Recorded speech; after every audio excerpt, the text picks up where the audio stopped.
Right, good morning everybody. I'm Emma Belcher, President of Ploughshares. We are the largest funder that is singly focused on reducing the nuclear weapons threat. I'm delighted that you've all joined us this morning, particularly at this very early hour. We hope you've had some coffee, but we do intend to have this as a very lively discussion, so hopefully we'll all keep you awake even if you haven't made it to the caffeine bar yet. So what you're going to hear today is perhaps a little bit different from what you might be used to hearing yesterday at the conference and what you might hear later on today.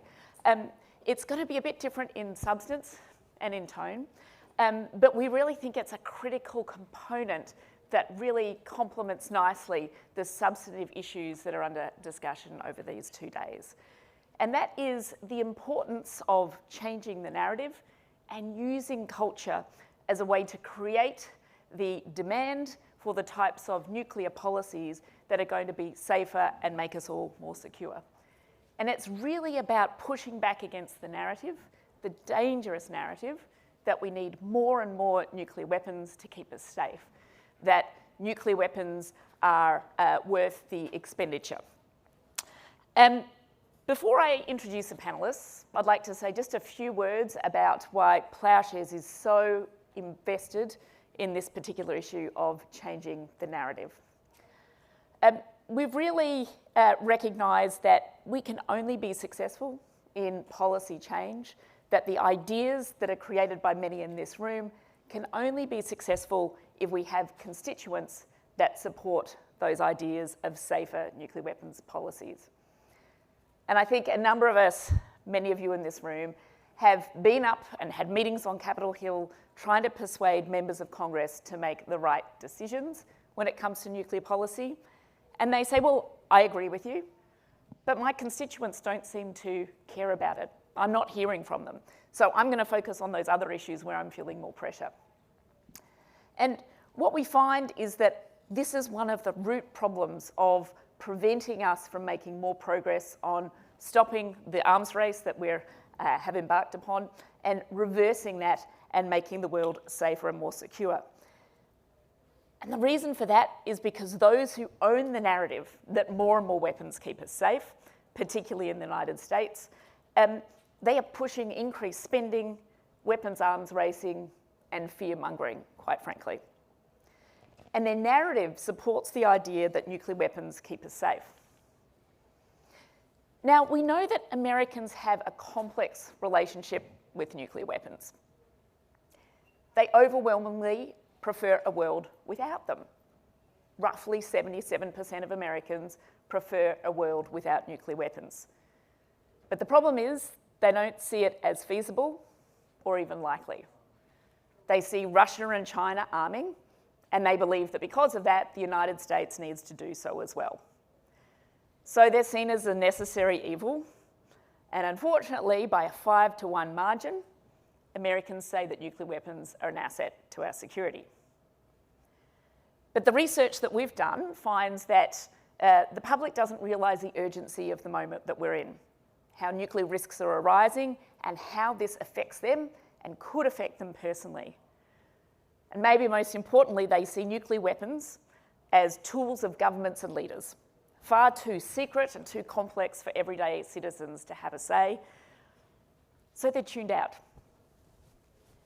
And they're not contacting members of Congress about this issue. But I'm here, and we're all here, because we actually think we can win on this issue. It's critical that from Ploughshares' perspective, we're investing in this work because shaping public understanding and political will around nuclear threats is critical for long-term change. By collaborating with our partners, many in this room, on narrative strategies, we can shift the conversation from technical jargon that's quite frankly inaccessible to human impact, making the issue urgent, accessible, and actionable for broader audiences. We do think we can win this argument because we know the public is thirsty and hungry for solutions that prioritise safety and common sense, and we're equipping trusted messengers with tools to meet that moment. So Ploughshares and NTI just released a new narrative guide that was developed with field input and nationwide focus groups. The guide offers concrete strategies to counter this state of play.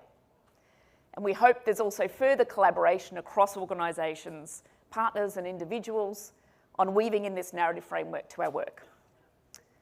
The more we can work together on shifting the narrative and the way we speak about this issue publicly, the more we adapt the lessons of the narrative guide, the more the impact we can have collectively. So we encourage those who are heads of organisations to use the narrative, empower your staff with the tools in the narrative guide to imbue through their work, and use the checklists that we've provided as a way to cross-check materials that your team's producing and ensure that those from across your organisation and from communications to policy staff have these resources accessible to them. And in fact, everyone can leave here today with a takeaway, a tangible takeaway. You can pick up a brochure and narrative checklist from our partners at NTI. I believe they're out in the lobby area. And these are easy resources to pin up on your desk and have on hand when you're writing anything from an external message to your subscriber base, a letter to mobilise grassroots groups. I know that I actually have one that I use in my public speaking. So let's get to the discussion. I'm joined today by three experts for what I think will be a terrific discussion, and they represent a range of angles on addressing this issue. First is Mac Hamilton, who's a Program Director for Peace and Security at Rethink Media. She brings enormous expertise on how we can shift the narrative on nuclear weapons in the media and seize those opportunities to seed our messaging on a proactive basis. Second, Elise Rowan, Deputy Vice President for Communications at the Nuclear Threat Initiative. And Elise has been co-leading the work of NTI's Critical Mass project, which is designed to build critical mass of public support for nuclear risk reduction and disarmament using the levers of narrative change, cultural organising and campaigns. And then finally, we have Jason Rzepka, who is leading cultural strategist. And he's had fascinating experience shifting narratives and building cultural impacts at MTV, Everytown for Gun Safety, and on behalf of many other social causes. So I'm going to turn it over to ask each of them to give you a little bit more of an insight into them and their personal reasons for doing this work by asking what brings you to this work and what convinced you that narrative and culture are key ingredients to changing policy. So Mac, over to you. Amazing. Well, thanks so much for having us here. Maybe next year we'll be on, at the big stage, but lovely to be with you all bright and early.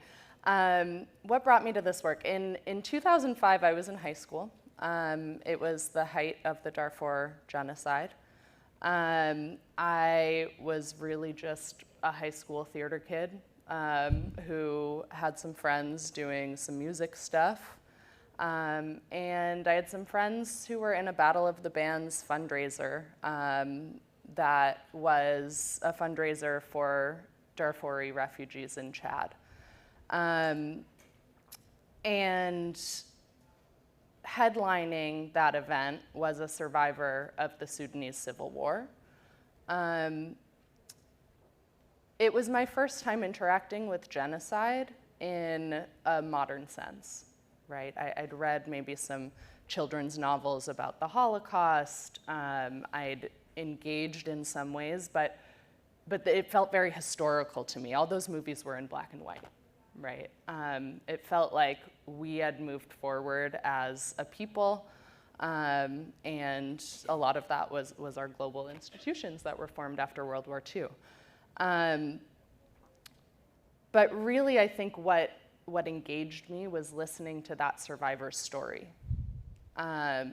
It was hearing the harrowing tale of someone who had survived firsthand a genocide, lived to tell the story.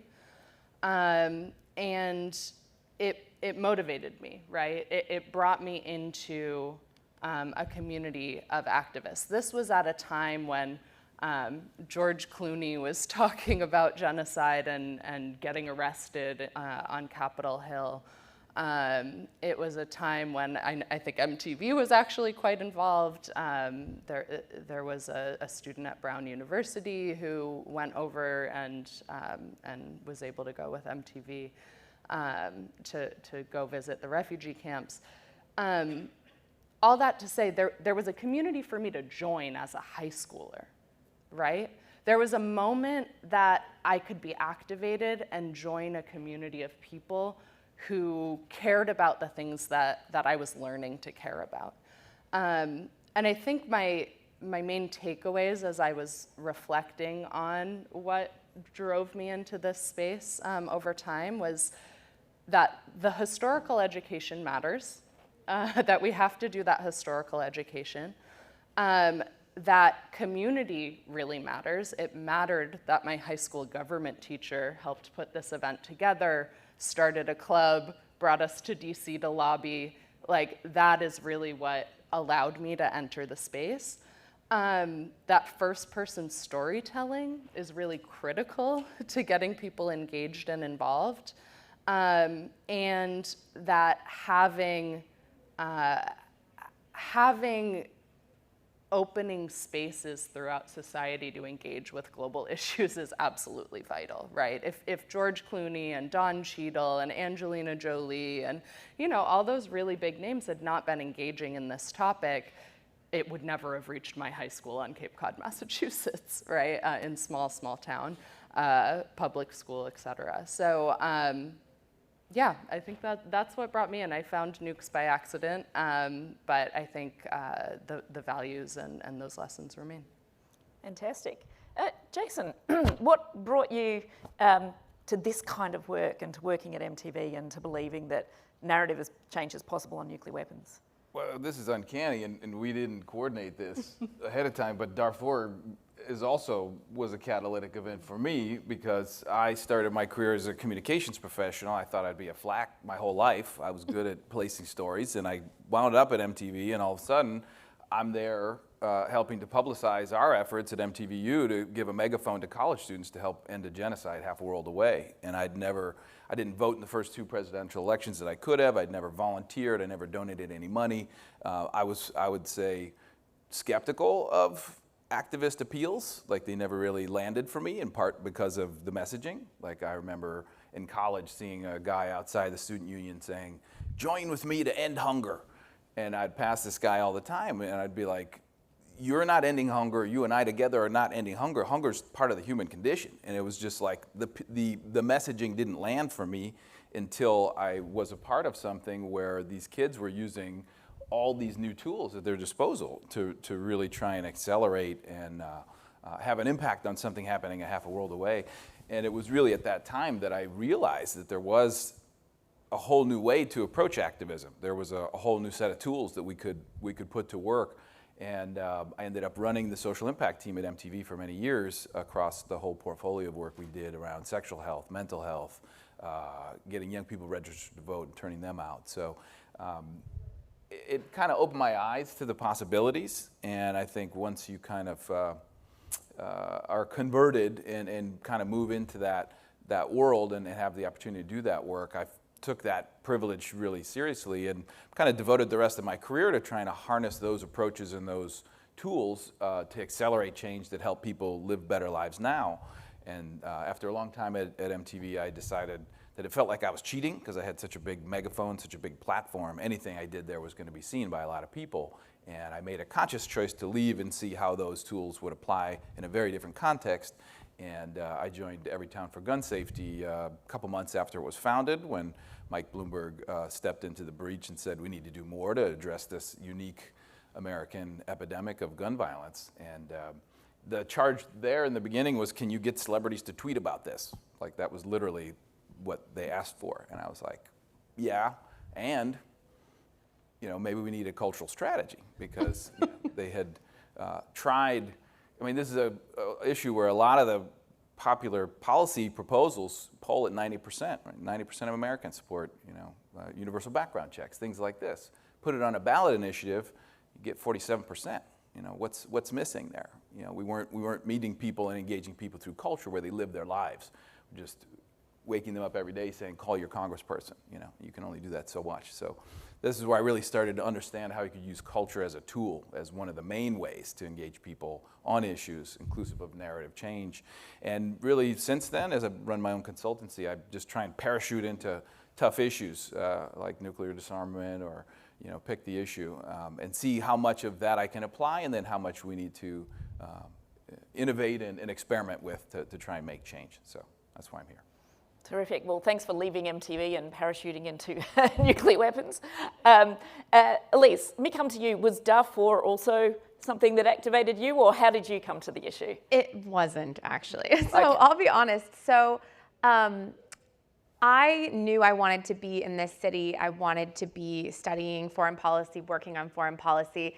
And when I was applying to graduate school, someone was like, you need a specific niche or angle. You can't just be like, I want to study foreign policy. So I subscribed to Foreign Affairs, and I read an article in 2008 called The Logic of Zero. And I was fascinated. I had never thought too deeply about nuclear weapons before, but just it seemed like such a worthy challenge to think about how we could go from a world where there were weapons that could destroy the planet, hundreds of times over, to working together in a community to do something big like that. So that was what I set my sights on. I came here, I was like, I can change it if I decide. I get there and I decide that's not what I want to do, but it turns out it was very much what I wanted to do. And so I did all the different internships around DC, the Hill, the State Department, think tanks. And I was in the field for a while, early career. It was like the Obama Prague speech days, like things were good. We were feeling good. We were making progress. And I started to feel a little disillusioned with being in these rooms where it felt like people were competing over who knew more about, some arms control agreement talks or who was in the room before. And I kind of thought, aren't we trying to do something together, like something important? And I got a little disillusioned. I left for a while, worked on another tough issue, but I came back. And I think I was pulled back partly because I became a parent in the intervening years. And I thought, this is too important of an issue to sit on the sidelines of again. I want to be back in the game. But also, I was thrilled to see that in the intervening time, I think NTI, the organization that I'm with now, its evolution towards narrative and culture had been happening, and I think that's exactly what we needed. I think I mentioned the Prague speech days, and I think we all at NTI have realized that you can have the leader of the American president on board, excited to enact the change that we all want to see, and it can only take you so far. So without that demand signal, without that public demand, we can't get all the way there. We watched what happened with the Iran deal, a historic achievement, these swings. And so we need the sustained public demand that can only come, as Jason said, I think through culture and narrative and, at a high level. People don't care about ICBMs. They don't care about, a lot of the wonky things. Everyday people want to know, am I safe? Am I secure? Are my loved ones safe and secure? And so that's what's gotten me back into the game and back into the work. Fantastic. Well, we're glad you came back, despite some of those challenging dynamics we're very familiar with. So I think we've talked about the importance of culture and supporting decisions being made. I think I want to address now an elephant in the room, which is, I know, Elise, when Ploughshares and NTI were doing this narrative work, we started in a time maybe a year or so ago, which was a certain world. And now we're in a very different place. And so what I want to do is start with Mac and say, what does this current political climate mean for this kind of culture and narrative change work?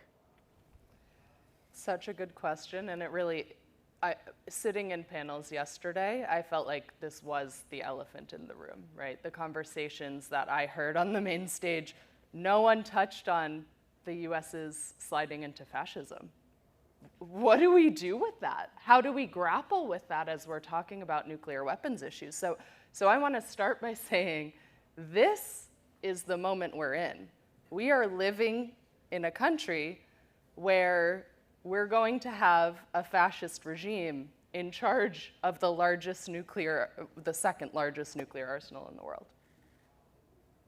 That's pretty sobering. We're in a pretty important moment. We're not the only country to go through fascism and authoritarianism, however, and we can learn from civil society in other countries who have faced authoritarianism, who are continuing to face authoritarianism, who are acting together to fight authoritarianism. I think that's maybe the number one thing that I want to open with. Two, I think one of the points made earlier on public opinion, actually, Jason, you said this. We know where public opinion is on nuclear weapons issues, and it hasn't actually moved policy super far in the direction that we want it to. We have a huge democracy gap, right? So as we're thinking about fascism and authoritarianism, I think we need to think about nuclear weapons as a major democracy issue, both domestically here in the United States, right? Foreign policy is one of the least democratic areas of engagement. Although, I mean, we see in gun violence and other spaces that public opinion does not actually change policy. But it's also a global democracy question, right? I think what interests me the most about nuclear weapons is that we have the P5, the permanent 5 members of the Security Council, making policy for the rest of the world, right? The post-World War II order that many of us feel like is our only hold on stability has not been so good for most of the world, right? And that is because of nuclear weapons. So those are some of the concepts that I'm thinking about. The stakes feel really, really high. I think we know that in the next 4 years, there will be really high salience moments involving nuclear weapons. And I think the most important thing for us to do is for us to be ready for those high salience moments, for us to have ways for the public to tap in and engage when nuclear weapons are actually in the news and make these democracy connections. I don't know that we're gonna wake up and overnight nuclear weapons are gonna be the movement issue, but they certainly intersect with other movement issues, and I know we're gonna get into that soon too. Terrific. Does anyone else have anything to add on the current moment? Just the one thing I'll say is just tying it back to the definition of culture. Because like when I transitioned out of MTV, I started going to Policy Place, and what is culture? Like I had to be clear on that. So two really important definitions that I hold dear, and it ties back into this question, is the prevailing beliefs, values, and behaviors of a people at a point in time. The prevailing. There's a tug of war. There's a push and pull. Oftentimes oppositional values, beliefs, and behaviors. Some set of those prevail. That's our culture at that moment in time. So that's what we're in right now, is a push and pull, a tug of war around different worldviews. And typically, the winner is the side that tells a better story. And that's not talking points, and that's not statistics. That's telling a better story, because that's how people understand the world around them. So I think that's the moment we're in, and I think the onus is on whatever side you identify on to tell a better story, because that's often what prevails. So Jason, let me push on that a little and ask you, what are those audiences that we need to reach, and how do we reach them? What do we do to reach them and organize them at this point in time? Well, the interns in this room have forgotten more about nuclear disarmament than I'll ever know, so I wouldn't push me on audiences. I think you've got an incredible resource here to go there. I think it's really getting clear, though, on the theory of change. Is like these audiences need to be moved here to achieve this outcome. One of the things that I struggle with on this issue in terms of public engagement is the agency question, because it does come back to these like 9 dudes who hold all this power. And I know it's not sole authority everywhere, but ultimately there's 9 people in this world who have a disproportionate amount of power, and you can't trick people into giving them agency. Like there has to be a clear connection between if I do X, then Y happens. And different issues approach it in different ways, and that's not to be fatalistic about it. I'm just saying like you have to be honest about it. So, but I would cede the floor on the key audience question. So let's go to Elise. Sure. The audiences. Sure. I think, and this actually ties back to the last question as well, is so our research has found that, so I want to echo, I think, what Emma said at the beginning, which is we can reach a supermajority of Americans. Like, a supermajority of Americans are with us from a values perspective, from a core values about what this issue is about and what they believe. And our research shows, and so I want to be clear that we're not trying to boil the ocean and like reach every single person. So we classify we have kind of a base. We use the psychographic model where there are we classify people into 4 different buckets. And there's like the don't tread on me's, there's the people power, which is sort of the natural base of people who believe in social justice and progressive ideas. Then there's if you say so, people a little like skeptical, tough, kind of questioning authority, but generally believe that they should have the right to make their own choices in their lives. And the tough cookies, these are like rule followers, older women, kind of like there's a church going, there's a religious component. And so when we've done our research, we've identified that there are 5 core values that this movement is associated with, that is like in the DNA of nuclear risk reduction and disarmament, that connects with those people. And so those are courage, optimism, to believe a better world is possible, agency, the power to control your own destiny, sustainability, focus on a future and the health and sustainability and well-being of the planet, and security, the ability to be safe from the threat of harm. And so when we think about who we need to mobilize, we have kind of the narrative guide that Emma mentioned is specifically targeted to reach those people. And there's different messages, even at a message level, that we've gone and said, okay, well, this democracy argument on, as Jason mentioned, sole authority, that ties directly to democracy and the democracy community. And that works best with this segment, et cetera. So I think I also want to mention, just when we think about the change we want to see, young people are living with a nuclear arsenal that they did not ask for, that they are left with. The modernization decisions that are being made right now will have consequences for, in some cases, their grandchildren. And so when we think about who we need to, I feel like in some ways that's not a very unique answer, but who we need to reach and organize, I think, especially because young people weren't involved in duck and cover, et cetera, figuring out how to connect to this new generation, make it salient. And I am very compassionate knowing that Gen Z has lived through crisis after crisis, and there are a lot of things to be worried about these days. But I do believe that we can re-engage that critical population through culture. Fantastic. I'm going to just come to Jason on that particular thing and then come back to Mac. Jason, how do we make nuclear weapons more relevant to people's lives? Elise has sort of articulated the different groups of people that we'd be trying to move. Please go and take a copy of the NTI report. The executive summary as well outlines this very clearly. But Jason, how do you make this more relevant to people's lives? How do we make it connect with issues that people care about? Well, I think the last piece is important. How do we connect it to other issues that they care about? Because when I first came to this work, it was a little bit daunting because it feels so remote and it feels so removed, and certainly everybody lives with this existential threat and dread, but at an agency level, like a lot of the issues I've worked on are connected to choices you make on a daily basis, and a lot of the issues that we see get a lot of mainstream attention are those where like your daily choices dictate the direction of that, and this issue is very different in that way. So I think we would be wise to study other issues that have more of a structural and power dimension as opposed to a personal decision-making dimension. So like health issues, how we treat each other, like this is a lot of the campaigning you've seen on issues that really come to the fore are more in that vein, but there are other issues that are much more structural. So, I've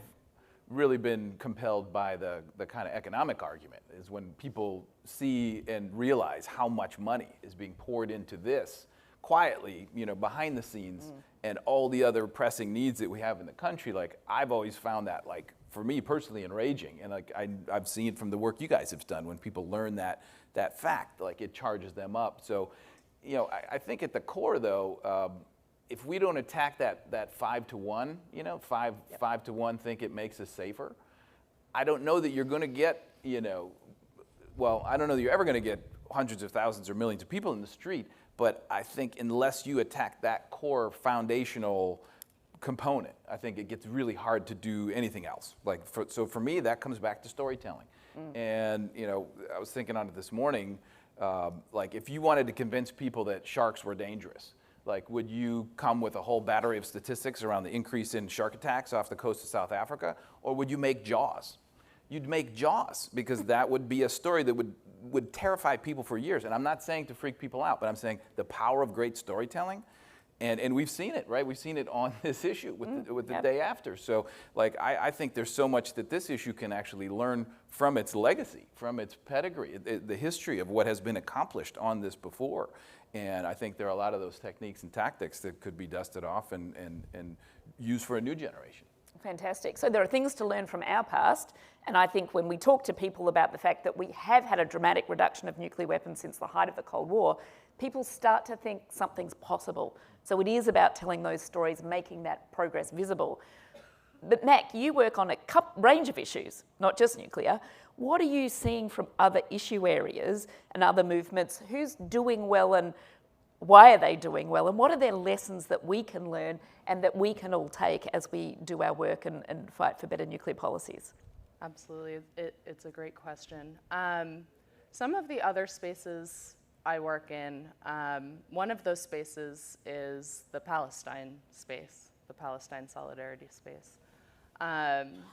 Noting that there's a lot of young people in this room, I suspect that if you were on a campus recently, you may have been engaged in this issue.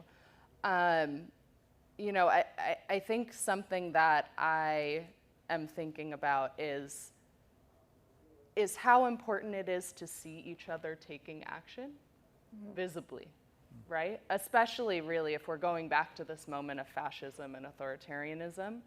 We're in a moment where people are afraid. We're all waiting for this EO to drop to target climate organizations, right? Many of our organizations are multi-issue. Many of us work on climate. I think the climate movement is the movement that we as the nuclear community have thought, like, why doesn't climate get us? Why can't we get some of that climate money, right? Like, nuclear weapons would cause a catastrophic climate crisis, right? And that's who's about to be targeted, maybe not this week because the Pope died, but like soon with an executive order, and that's gonna blow back at us, right? And so if I'm thinking about who we need to learn from, who we need to work with and bridge build with, it's the brave people who have been speaking up against authoritarianism in the Biden administration. The crackdown on college campuses in a Democratic administration that is having repercussions in this moment where we're losing our deepest held, most treasured institutions. So I would say I'm deeply inspired by the bravery I've seen on college campuses. It's not surprising that student movements are where you came from and where I came from, because it's young people who have a pulse on the culture. They're the folks who are bridge building across the world, really. And that's something that when we're in more elite research-based policy spaces, and we're not talking to the people on the ground who are actually, experiencing the harm, we're missing something really critical. And I think where I've seen the nuclear weapons space do really well in terms of engaging grassroots is on RECA.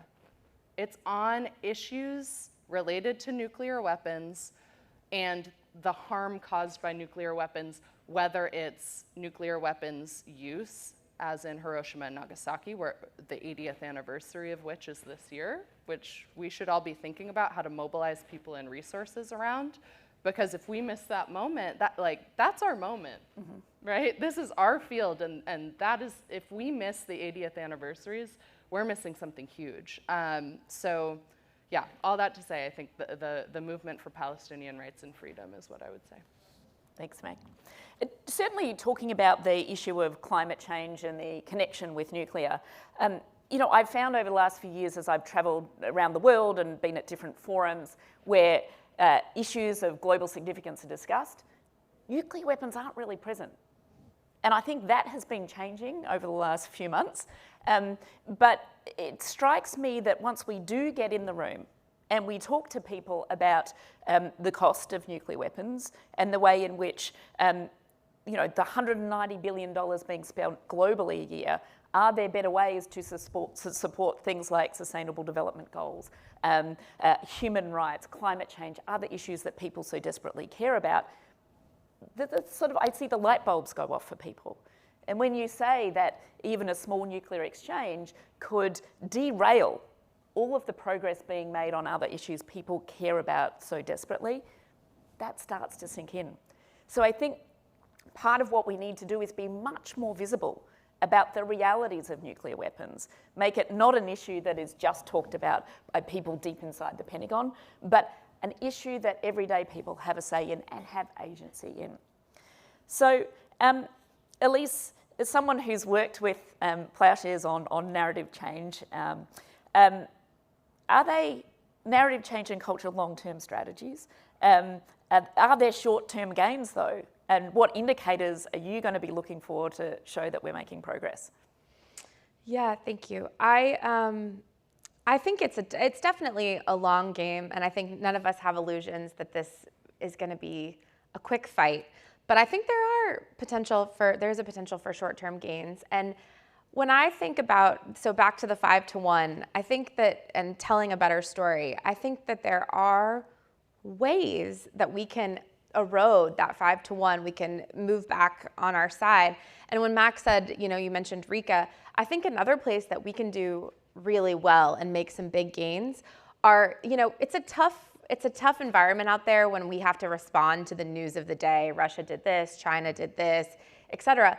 But when we talk about the system that we've built, a system that depends on machines and people working perfectly every single day, and the times that has almost gone south, the many times, the close calls, the vulnerabilities, the ways that new technologies are being integrated in ways that we don't fully understand yet, and can be very destabilizing and dangerous, people get it. And I think that there are opportunities.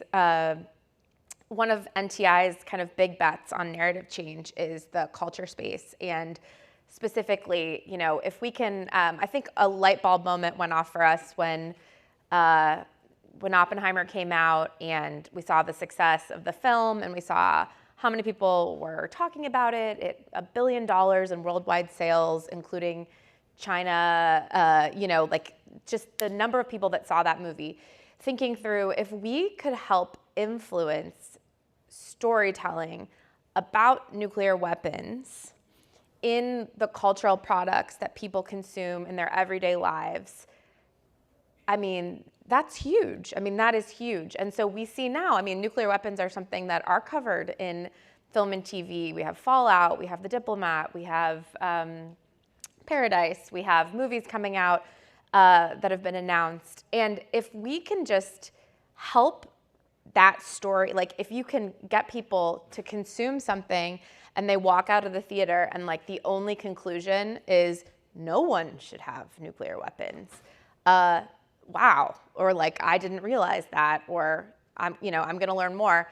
That's a huge opportunity for us, and that's that can be a short-term gain. That could happen, that could happen anytime. Fantastic. Plus one, that really just what I love about the human and machine fallibility point is make the counter argument, right? How do you that's a winning argument.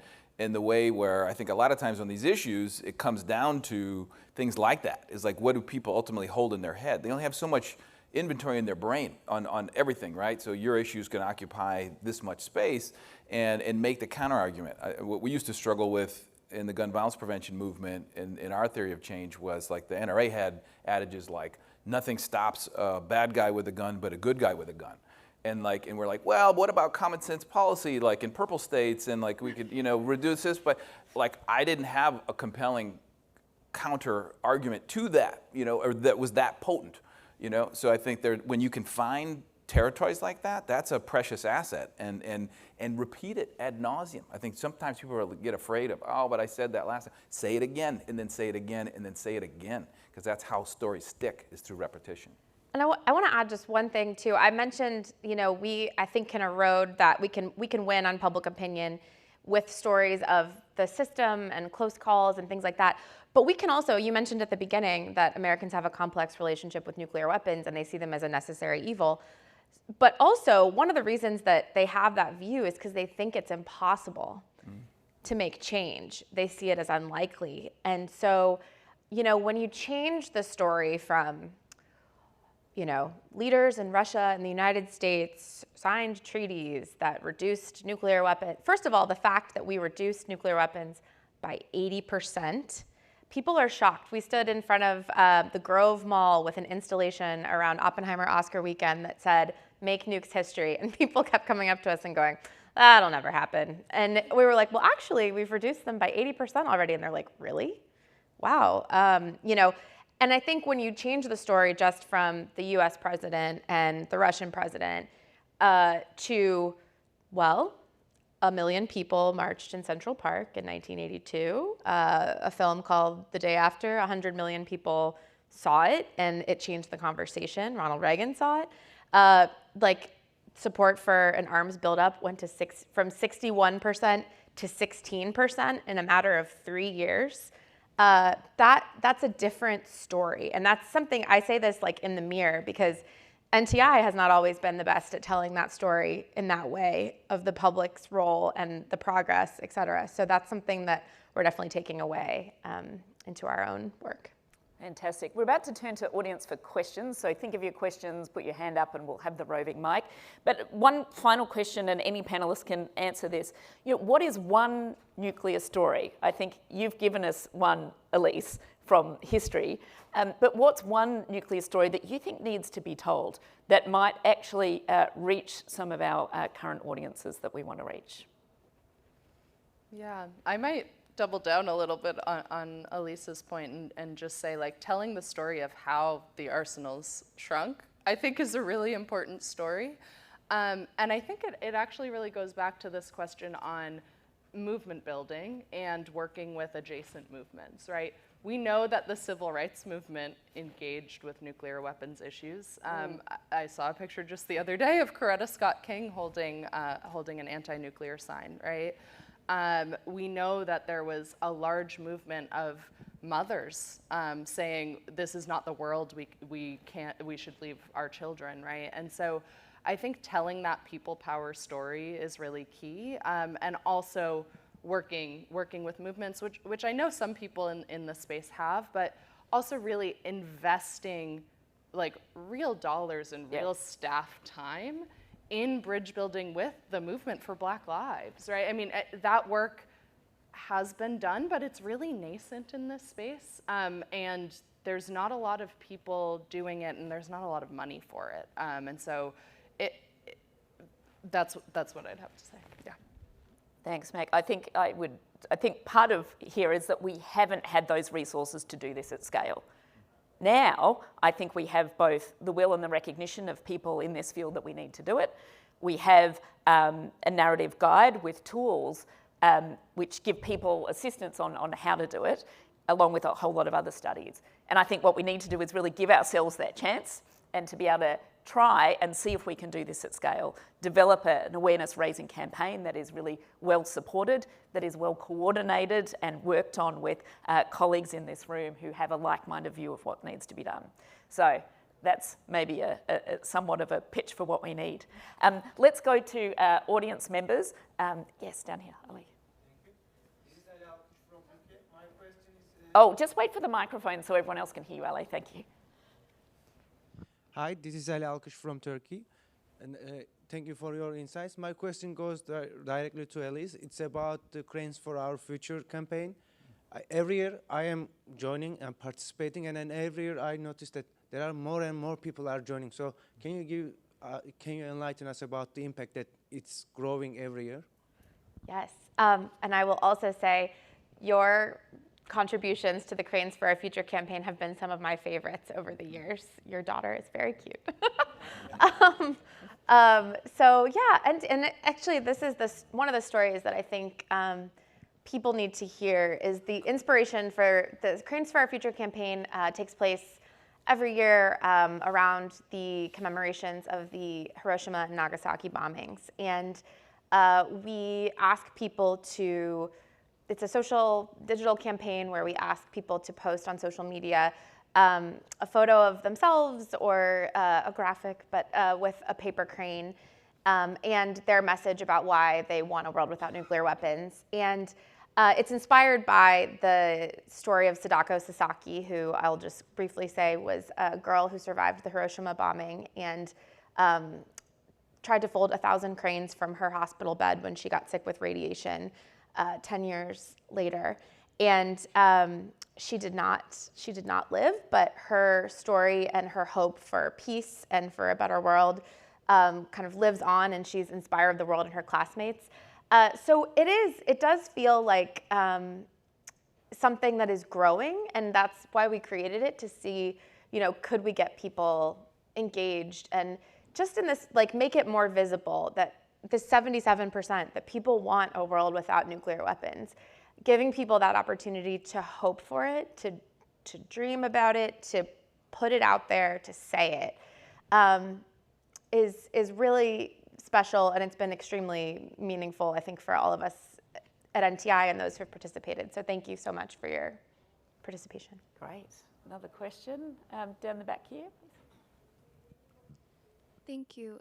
Raven Witherspoon with the Princeton Program on Science and Global Security.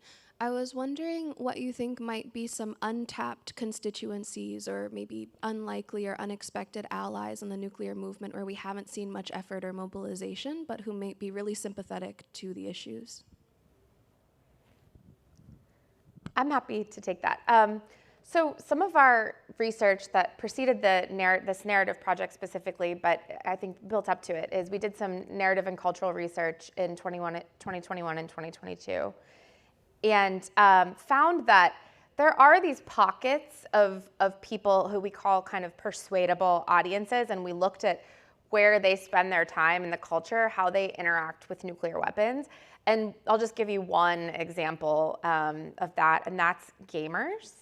As a core audience. So, as we think about culture, we've been thinking about like bespoke opportunities to like engage with the gaming community, obviously Fallout being one. And just thinking about like, are there ways, we've talked about like, could we do like a Twitch stream with like prominent gamers?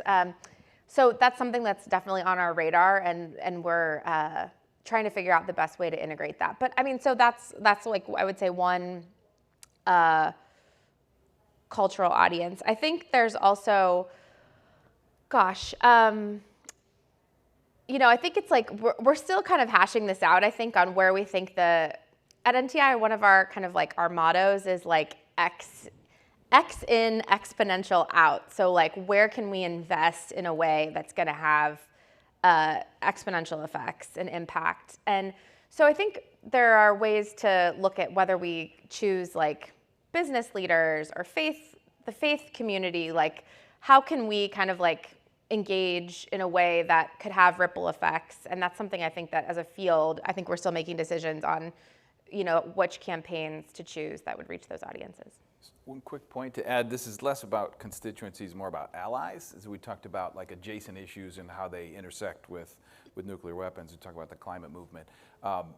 I would encourage folks to be really attuned to scoreboards. Like what are the scoreboards that organizations and movements judge their success on?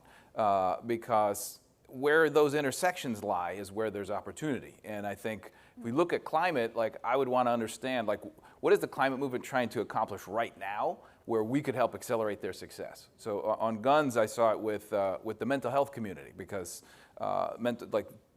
two-thirds of gun deaths are suicides.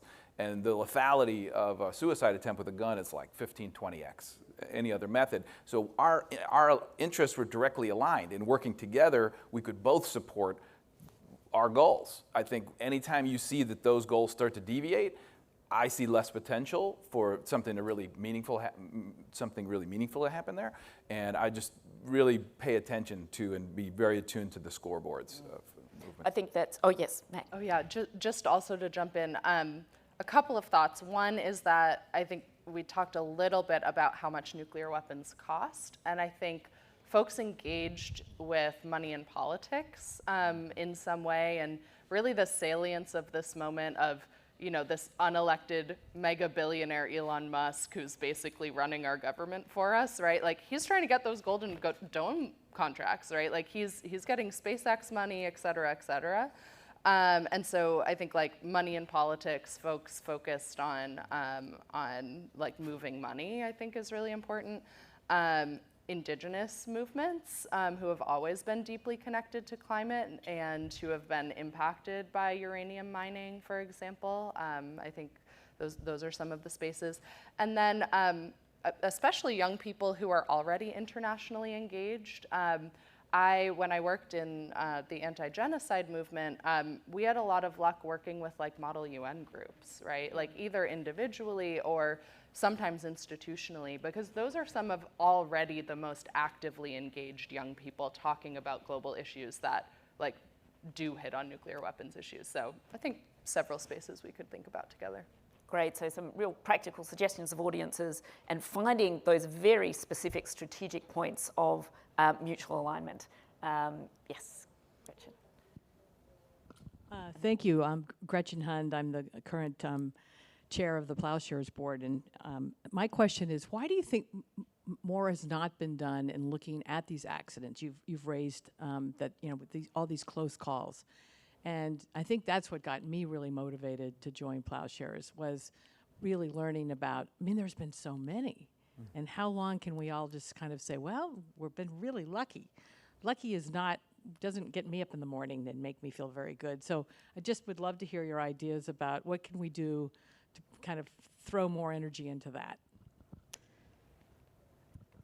I mean, maybe just to kick off, like, I think there's enormous value in storytelling around those cases. I think that could look different in different spaces, but I know my friend John Pope's in the corner over there. We just did a project together working with social media influencers around the doomsday clock, which we know is a high salience moment where the public is looking at nuclear weapons issues in a particular way. It happens every January. We can rely on it. Also really similar to the Hiroshima and Nagasaki anniversaries, like there's some sort of global attention at this moment on nuclear weapons issues. And it's an opportunity to do that sort of storytelling, to work with storytellers to maybe like plant some seeds so that they can talk to their audience about these issues. But I think if we do our job, I think of kind of cultivating relationships with people who have an audience and have a following, those are the types of stories that we could really get out there and engage a public around. Okay, let's move this gentleman here, and then Elise, if you want to. Yeah. My question is about the key disarmament story. So what is our key disarmament story? Today the world is more dangerous, and China and Russia are building more and better nuclear weapons. So our key disarmament story is we are better than them, we are not going to build them. Is this an effective common sense story for people? I don't think it works. Why can't our story be about finding common ground with Russia and China, about embracing them while keeping our democratic identity? All right, very good question. But in some way, can this be our story, and how do we shape this conversation? Great, who wants to take that one? I'm happy to take that, and I think you segued right into it. So I think that the the disarmament story and the story, I won't say it's the story, but I think it's a story that can start to lay the groundwork and shift us in the right direction. So this is an all of us issue. If a nuclear weapon goes off anywhere in the world, despite some of the conversations yesterday, it would have catastrophic consequences for everyone, for the way we live our lives, for the rule of law, for the global supply chain, et cetera. So when we are constantly interacting in the media, we are constantly, Russia did this, China did this, responding, and that's real. But the bottom line is that it is a planetary issue. It is an issue about humanity. And so we have to find ways to work together and find common ground. I think the point that a nuclear war can never be won and must never be fought, even people who agree on literally nothing else agree on that. So starting from there and recognizing that we are closer to that point than we have been definitely since the Cold War to nuclear use, and maybe since 1945, it's necessary that we start to move into an all of us frame and recognize our shared security interests. And I think you can toggle between an aspirational and a pragmatic. I think you can have an end game that could be very, very far off in the distance that is what you seek because there's no acceptable alternative. And then you can also come back to where we are now. Like on gun violence, we'd say, we can end gun violence became a rally cry for the movement. In a country with 400 million firearms, that's not gonna happen tomorrow, but there is no acceptable level of gun violence. So we set the end game as we created this, we can end it. It starts with, right? So it's like that ultimate end game that could be 100 years in the future, and here's where we start. I think that's an easy rhetorical device. Yep. And I'll maybe just quickly say, we're paying a lot of attention to this, and Rethink Media is putting a lot of time and energy into thinking about the question, particularly of U.S.-China relations, because it's gotten less attention, I think, in this field, but it's growing. Really, we're in a post-unipolar world, and that's something that U.S. policymakers kind of refuse to acknowledge or grapple with. But to me, that's part of the story that we have to tell is, right, we're in a world that is not the post-World War II order. We're in a world where we have, kind of growing nuclear arsenals. And the only way to actually have some sort of progress on these issues is to simmer the tensions, right? Like when we have a trade war with China, like that makes hot war more and more likely, which then makes nuclear weapons use more and more likely, right? And so I think that's something that sometimes the nuclear weapons community struggles with is how do we interact with conventional war issues that make nuclear weapons issues more and more likely? I think we need to tell a story about global cooperation and allowing other countries to thrive without, we can survive together and we can build a better world together, and we have to.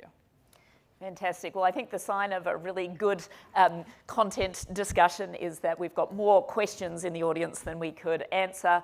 I didn't have to make up some on the fly because people were sitting there and not wanting to ask. So we're going to wrap up now, but I want to end by asking each of the panelists for one word, and I'm serious, one word, about how you are leaving today. How are you leaving this conversation when it comes to our ability to win? I'm going to start with Elise. Hopeful. Excellent. Jason. Persistence. Excellent again. Resolved. Wonderful. Well, thank you very much. I think we've resolved that this issue is very important. And please do, thank our panelists. Please go and get the resources at NTI's desk. It is very clear. There's a terrific 38-page report, but there's also a 2-page executive summary. And I think it helps us make the case that policy change is really built up a very different kind of actors in an ecosystem, right from idea generation to distillation of those ideas, socialisation of those ideas, and advocacy and engaging constituents and publics who can pressure elected officials to make the right decisions. Hopefully that we can recognise more what we've really neglected, I think, for a while in this field, which is the importance of narrative, the importance of culture, of reaching people using data-driven research that we now have. And hopefully, as Mac had pointed out or suggested at the beginning, next time at NewtCon, we won't be at 7:45, but we'll be part of the main stage, recognising that narrative and culture is a critical part of taking the ideas that people generate and creating long-lasting transformational change. So please join me in thanking again the panellists and enjoy the rest of the conference. Thank you.